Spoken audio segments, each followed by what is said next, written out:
Hi all అందరికీ నమస్కారం. తిరిగి మన యూట్యూబ్ ఛానల్ మనం మనీ సెక్యూరిటీ ఛానల్‌కి మీకు స్వాగతం. ఈరోజు మనం భారతీయ స్టాక్ మార్కెట్ గురించి తాజా అప్డేట్స్ మరియు న్యూస్ గురించి చర్చించబోతున్నాం. ఈరోజు జూలై 16, 2025 బుధవారం నాటి భారతీయ స్టాక్ మార్కెట్‌లో ఏం జరిగింది? ఏ స్టాక్ మనని దృష్టిని ఆకర్షించాయి? ఏ కంపెనీలు ముఖ్యమైన ప్రకటనలు చేశాయి? మరియు మీ ఇన్వెస్ట్‌మెంట్ నిర్ణయాలకు ఉపయోగపడే కొన్ని అప్డేట్స్ గురించి అయితే చర్చించుకోబోతున్నాం. ఈరోజు భారతీయ స్టాక్ మార్కెట్ సూచీలు ఎలా పనిచేశాయో చూద్దాం. ముఖ్యంగా మనం చెప్పుకోవాల్సింది one of the major stock exchange in India, Bombay stock exchange. అందులో సెన్సెక్స్ గురించి మాట్లాడుకున్నట్లయితే ప్రీవియస్ క్లోజ్ 82,570 వద్ద క్లోజ్ కావడం జరిగింది. ఈ రోజు మనకి 82,534 దగ్గర ఓపెన్ కావడం జరిగింది. అంటే ప్రీవియస్ క్లోజ్‌తో పోలిస్తే మనం ఈ రోజుటి ఓపెనింగ్ అనేటువంటిది కొద్దిగా లోలో ఓపెన్ కావడం జరిగింది. మనం చూసినట్లయితే ఒకానొక స్టేజ్‌లో 82,784 వరకు కూడా మనకి భారతీయ స్టాక్ మార్కెట్‌లో ఉన్నటువంటి Bombay stock exchange BSE Sensex అనేది వెళ్ళడం అయితే జరిగింది. మనం చూసినట్లయితే 82,342 వరకైతే ఈరోజు సెన్సెక్స్ అయితే లోకి రావడం జరిగింది. మనం ఈరోజు ఓవరాల్‌గా BSE సెన్సెక్స్ కదలికలను చూసినట్లయితే ఓవరాల్‌గా 63 పాయింట్స్ గెయిన్ అయ్యి 82,634 వద్ద క్లోజ్ కావడం అయితే జరిగింది. ఇది రోజు సెన్సెక్స్‌లో ఉన్నటువంటి 30 స్క్రిప్ట్స్‌లో ఉన్నటువంటి స్టాక్ పర్ఫార్మెన్స్ చూస్తే ఓవరాల్‌గా ఈరోజు మనం బాంబే స్టాక్ ఎక్స్చేంజ్‌లో ఉన్నటువంటి 30 స్క్రిప్ట్స్‌లో చూసినట్లయితే పర్ఫార్మెన్స్ 15 స్టాక్స్ అనేటువంటివి గ్రీన్‌లో క్లోజ్ కావడం జరిగింది. నెక్స్ట్ 15 స్టాక్స్ ఓవరాల్‌గా 50-50లో ఈరోజు గ్రీన్‌లో 50% రెడ్‌లో క్లోజ్ కావడం జరిగింది. 15 స్టాక్స్ గ్రీన్, 15 స్టాక్స్ రెడ్‌లో క్లోజ్ కావడం జరిగింది. మనకి గ్రీన్‌లో క్లోజ్ అయిన స్టాక్స్ చూసుకున్నట్లయితే M&M, Tech Mahindra, SBIN, Infosys, Adani Ports, Asian Paints, ITC, Maruti, Axis Bank, L&T, NTPC, Bharti Airtel, Reliance, HDFC bank, Titan. ఈ విధంగా ఈ 15 స్టాక్స్ అనేటువంటివి గ్రీన్‌లో క్లోజ్ కావడం జరిగింది. రెడ్‌లో క్లోజ్ అయిన స్టాక్స్ గురించి మాట్లాడుకున్నట్లయితే Bajaj Finserv, Trent, HCL Technologies, UltraTech Cement, Hindustan Unilever, Kotak Mahindra Bank, ICICI Bank, Power Grid, TCS, BEL, Bajaj Finance, Tata Motors, Tata Steel, Sun Pharma, Eternal. ఈ విధంగా మనకి నెక్స్ట్ 15 స్టాక్స్ రెడ్‌లో అయితే క్లోజ్ కావడం జరిగింది. నెక్స్ట్ మనం one of the prominent index in India NSEలో మాట్లాడుకున్నట్లయితే NSEలో ఉన్నటువంటి నిఫ్టీ 50 గురించి ఈరోజు మనం చూసినట్లయితే ఈరోజు 25,196 దగ్గర ఓపెన్ కావడం జరిగింది. ఒకానొక టైంలో 25,252 వరకు కూడా హైలో వెళ్ళడం జరిగింది.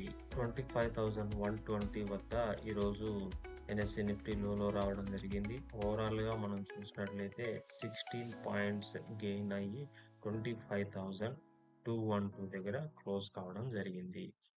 ఇక నిఫ్టీ 50లో ఉన్నటువంటి స్టాక్ పర్ఫార్మెన్స్ చూసినట్లయితే 50 స్టాక్స్‌లో 20 స్టాక్స్ గ్రీన్‌లో క్లోజ్ అయ్యాయి. 50 స్టాక్స్‌లో 30 స్టాక్స్ రెడ్‌లో క్లోజ్ కావడం జరిగింది. ఇక్కడ స్క్రీన్ మీద చూడొచ్చు ఏ స్టాక్స్ మనకి గ్రీన్‌లో క్లోజ్ అయ్యాయి, ఏ స్టాక్స్ రెడ్‌లో క్లోజ్ అయ్యాయి. నెక్స్ట్ మనం నిఫ్టీ 50లో టాప్ గెయినర్స్ చూసినట్లయితే M&M ఫస్ట్ ప్లేస్‌లో ఉన్నది. Followed by Wipro, Tech Mahindra, Nestle, State Bank of India. Next మనం ఎవరైతే నష్టపోయారో లూజర్స్ చూసినట్లయితే Shriram Finance, Eternal, Sun Pharma, Cipla, Tata Steel అయితే ఉండడం జరిగింది. నెక్స్ట్ మనం most active value traded stocks in Nifty 50 చూసినట్లయితే HDFC బ్యాంక్ ఫస్ట్ ప్లేస్‌లో ఉంది. Followed by Reliance, SBIN, Infosys, M&M, Mahindra and Mahindra. Next మనం చూసినట్లయితే most active volume traded stocks in Nifty 50 చూసినట్లయితే ఎటర్నల్ ఫస్ట్ ప్లేస్‌లో ఉంది. Followed by SBIN, Tata Steel, Jio Finance, Wipro. ఇక ఈరోజు మనం రూబీ పర్ఫార్మెన్స్ గురించి మాట్లాడుకున్నట్లయితే గత ముగింపుతో పోలిస్తే మన ఇండియన్ రూపీ అనేటువంటిది 2 పైసా లాభపడి 85 రూపీస్ 80 పైసా దగ్గర ట్రేడ్ కావడం జరుగుతుంది. మనం ఈరోజు యూఎస్‌డి వర్సెస్ ఐఎన్ఆర్ చూసినట్లయితే రూ. 85, 80 దగ్గర ట్రేడ్ కావడం జరుగుతుంది. ఎన్ వర్సెస్ ఐఎన్ఆర్ చూసినట్లయితే రూ. 57, 70 దగ్గర ట్రేడ్ కావడం జరుగుతుంది. జీబీపీ వర్సెస్ ఐఎన్ఆర్ చూసినట్లయితే రూ. 115, 0.05 దగ్గర ట్రేడ్ కావడం జరుగుతుంది. యూరో వర్సెస్ ఐఎన్ఆర్ చూసినట్లయితే రూ. 99.73 దగ్గర ట్రేడ్ కావడం అయితే జరుగుతుంది. ఈరోజు మనం చూసినట్లయితే బీఎస్ఈలో ఈరోజు మధ్యాహ్నం 3 గంటల సమయానికి 2,300 స్టాక్స్ అనేటువంటివి లాభాల్లో ఉండగా 1,688 స్టాక్స్ అయితే నష్టాల్లో కొనసాగాయి. మొత్తానికి ఓవరాల్‌గా చూసినట్లయితే 180 స్టాక్స్ అయితే మార్పు లేకుండా ఫ్లాట్‌గా ట్రేడ్ కావడం అయితే జరిగింది. ఈరోజు మన ఇన్వెస్టర్ల దృష్టిని ఆకర్షించినటువంటి స్టాక్స్ గురించి మాట్లాడుకున్నట్లయితే ఫస్ట్ ఇండియన్ హోటల్స్ కంపెనీ అనేటువంటిది ఎన్ఎస్ఈలో 1% గెయిన్ అయ్యి ట్రేడ్ కావడం జరిగింది. హోటల్స్ మరియు హాస్పిటాలిటీ సెక్టర్లో ఈ స్టాక్ ఇటీవల మంచి ఒక మొమెంటమ్ చూపిస్తుంది. ముఖ్యంగా మనం చూసుకున్నట్లయితే పర్యాటక రంగంలో మంచి డిమాండ్ పెరుగుదల వల్ల ఈ స్టాక్ అయితే మంచి హైలైట్‌గా నిలిచింది. ఈరోజు మనం హెచ్‌డిఎఫ్‌సి బ్యాంక్ చూసుకున్నట్లయితే 1% గెయిన్ అయ్యి ట్రేడ్ కావడం జరుగుతుంది. జూలైలో 19న బోనస్ ఇష్యూ మరియు స్పెషల్ ఇంట్రిమ్ డివిడెండ్ గురించి బోర్డు సమావేశం అయితే జరగనుంది అని కంపెనీ వాళ్ళు ప్రకటించడం అయితే జరిగింది. ఇది ఇన్వెస్టర్‌లో మంచి ఉత్సాహాన్ని అయితే కలిగించింది.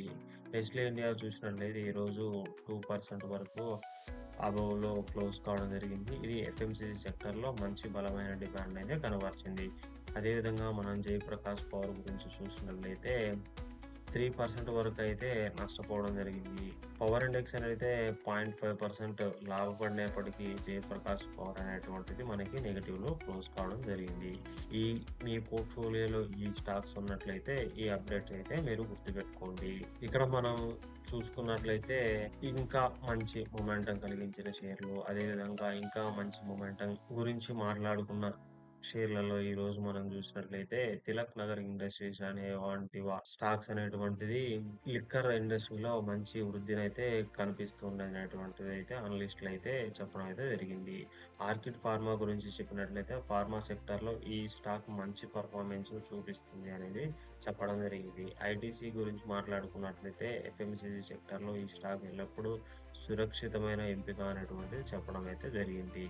కానీ సిటీ యూనియన్ బ్యాంక్ గురించి చూసినట్లయితే బీఎస్‌యూ బ్యాంక్స్‌లో ఇది మంచి పటిష్టమైన పొజిషన్‌లో ఉండడం అయితే జరిగింది.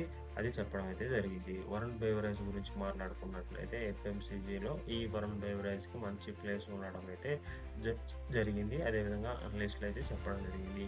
కానీ ఈ పైన చెప్పినటువంటి ఏ స్టాక్ కూడా మనం పర్సనల్‌గా రికమెండ్ చేయడం లేదు. ఈ స్టాక్స్‌లో మీరు పెట్టుబడి పెట్టాలనుకున్నప్పుడు ఈ కంపెనీ యొక్క ప్రొఫైల్ గానీ, కంపెనీ యొక్క ఫండమెంటల్స్, కంపెనీ యొక్క టెక్నికల్స్, కంపెనీ యొక్క ప్రాఫిట్స్, కంపెనీ యొక్క ఫ్యూచర్ ఎర్నింగ్స్, కంపెనీ యొక్క ఫ్యూచర్ పొటెన్షియల్ చూసిన తర్వాతనే మీరు ఇన్వెస్ట్ చేయాల్సిందిగా మీకైతే చెప్పడం జరిగింది. ఈ స్టాక్స్‌ని ఎంచుకునే ముందు మీ ఫైనాన్షియల్ అడ్వైజర్‌తో చర్చించి మీ యొక్క రిస్క్ ప్రొఫైల్ ఉన్నట్లయితే అప్పుడు మాత్రమే ఈ షేర్లలో ఇన్వెస్ట్ చేయండి. ఇతర ముఖ్యమైన కంపెనీ అప్డేట్స్ గురించి మాట్లాడుకున్నట్లయితే డిక్సన్ టెక్నాలజీస్ అనేటువంటిది ఇన్వెస్టర్లకు మనం చెప్పేటువంటి ఒక ముఖ్య హెచ్చరికల్లో ఒకటి ఏంటంటే నేషనల్ స్టాక్ ఎక్స్చేంజ్ నిన్న కూడా క్లోజ్ ఫ్రెండ్ ట్రేడర్ అనేటువంటి ఒక అనధికారిక వాట్సాప్ గ్రూపు గురించి, అదేవిధంగా యూట్యూబ్ ఛానల్, ఇన్స్టాగ్రామ్ గురించి, అదేవిధంగా టెలిగ్రామ్ గ్రూప్ గురించి హెచ్చరించడం అయితే జరిగింది. ఈ నేషనల్ స్టాక్ ఎక్స్చేంజ్ చేసినటువంటి హెచ్చరిక క్లోజ్ ఫ్రెండ్ ట్రేడింగ్ గ్రూప్ గురించి పూర్తి సమాచారంతో మనం ఒక వీడియోనైతే చేయడం జరుగుతుంది. ఆ వీడియో మీకు తొందరలో రాబోతుంది. ఆ వీడియోలో మీకు ఏ టు జెడ్ అసలు క్లోజ్ ఫ్రెండ్ ట్రేడింగ్ గ్రూప్ అనేటువంటిది ఏంటి, అది యూట్యూబ్, ఇన్స్టాగ్రామ్, టెలిగ్రామ్ గ్రూపుల ద్వారా ఇన్వెస్టర్లు ఎలా మోసాలు చేయబడుతుంది, అది ఇన్వెస్టర్లను ఎలా మోసం చేసి డబ్బులను కొల్లగొడుతున్నారనేటువంటి అంశాల గురించి అయితే మనం రాబోయే వీడియోలో కూలంకషంగా మాట్లాడుకుందాం. ఇక మనం ఈరోజు Q1 ఫలితాల సీజన్ రాబోతుంది కాబట్టి కంపెనీల ఆర్థిక ఫలితాలు, వాటి యొక్క పర్ఫార్మెన్స్, వాటి యొక్క స్టాక్ ప్రైజెస్‌లో డిఫరెన్స్ అయితే కలిగిస్తుంది. కాబట్టి మీరు ఇన్వెస్ట్ చేయాలనుకునేటప్పుడు ఆల్రెడీ ఇన్వెస్ట్ చేసిన ఇన్వెస్టర్లయితే ఈ Q1 ఫలితాలైతే మీ స్టాక్‌ను బాగా ప్రభావితం చేసే అవసరమైతే ఉంది. ఈరోజు మార్కెట్ మిశ్రమంగా సంకేతాలతో ముగియడం అయితే జరిగింది. PSU బ్యాంక్స్ మరియు FMCG స్టాక్స్ మంచి గ్రోత్‌నైతే చూపిస్తున్నాయి. రాబోయే 2 రోజుల్లో Q1 ఫలితాలు మరియు గ్లోబల్ ట్రేడ్ డెవలప్‌మెంట్స్ మార్కెట్ దిశను నిర్ణయిస్తాయి. మీరు ఈ వీడియో గురించి ఉపయోగకరమైన సమాచారాన్ని పొందారని ఆశిస్తున్నాము. ఈ వీడియో మీకు నచ్చితే లైక్ చేయండి, షేర్ చేయండి మరియు మన ఛానల్‌ని సబ్స్క్రైబ్ చేయండి. కామెంట్‌లో మీరు ఏ సెక్టార్ గురించి మరింత తెలుసుకోవాలనుకుంటున్నారు, అదేవిధంగా మీరు ఏ సెక్టార్ ఫ్యూచర్‌లో పెరుగుతుంది, అదేవిధంగా ఏ సెక్టార్ ఫ్యూచర్‌లో తగ్గుతుంది అని భావిస్తున్నారో వాటి గురించి అయితే కామెంట్‌లో చెప్పడం మర్చిపోవద్దు. ఈరోజు స్టాక్ మార్కెట్ ఇన్వెస్ట్‌మెంట్ గురించి, అదేవిధంగా స్టాక్ మార్కెట్‌లో ఉన్నటువంటి రిస్కుల గురించి అయితే మాట్లాడుకోవడం జరిగింది. Thank you for watching. Thank you for your time. Stay invested, stay away, stay secure. Thank you once again.